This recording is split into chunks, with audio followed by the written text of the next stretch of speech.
Hi mga mare! Hoy, ito na nga ang bagong chismis, i-share ko na. Dahil for today's video ay gagawa tayo ng bagong banana Milo. Heto na nga at sisimulan na natin dahil siguradong matutuwa ang mga kids nito. Ngayon nga mag-ready na tayo ng saging na saba at hiwain natin to sa saktong size. Siguraduhin lang natin mare na hindi ito masisira kapag tinusok na natin sa stick. Abay ganire nga lang ang gagawin natin sa mga saging. Kapag nga natapos mo na ganire ang magiging itsura niyan mare. Napaka-presentable. Ngayon naman isa-set aside natin yan at gagawa naman tayo ng pangbalot dyan. Ready na nga ang 2 cups of all-purpose flour, 1/3 cup of brown sugar, and 1 teaspoon of salt. Abay, syempre, wag natin kakalimutan ng main ingredients, ang 3 sachet ng Milo powder. Abay, mare, magpigil ka, wag mong papakin yung Milo, ha? Abay, kilala kita, gawain mo yan nung bata ka. Imekos-mekos nga lang natin yan ng maigi, mga mare. Like this. Abay, habang ginagawa ko nga ito, nakaabang talaga tong asawa at anak ko. Hay, naku, grabe talaga. O siya, isunod na nga natin ng 1 cup of evaporated milk. Uunti-untiin nga natin yan, mga mare. Haluin mo muna bago natin ibuhos yung kasunod na evaporated milk. Ganyan talaga yan mare, wag natin yung binibigla, kailangan dahan-dahan. Sabi nga nila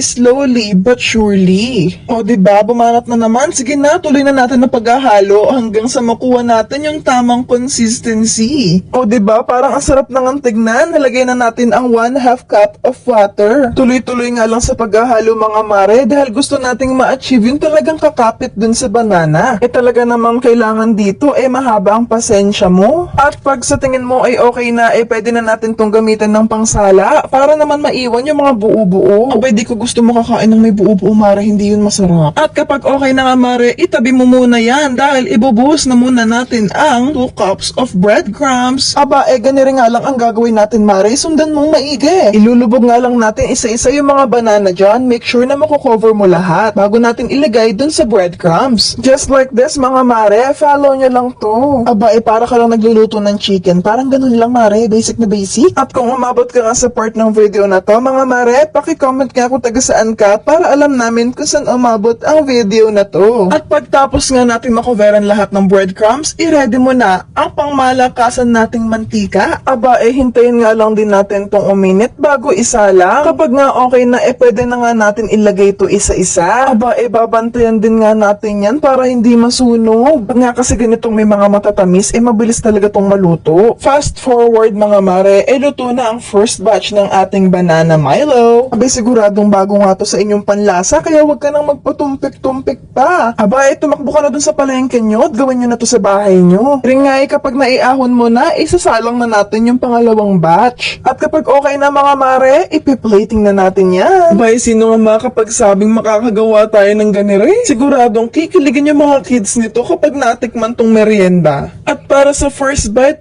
napakasarap talaga. At kung nagustuhan mo nga ang video na to, mga mare, paki-like, share, and follow na rin ang Facebook page natin, Ang Sarap Kitchen. Maraming salamat sa suporta nyo, mga mare. Ingat kayo palagi and God bless.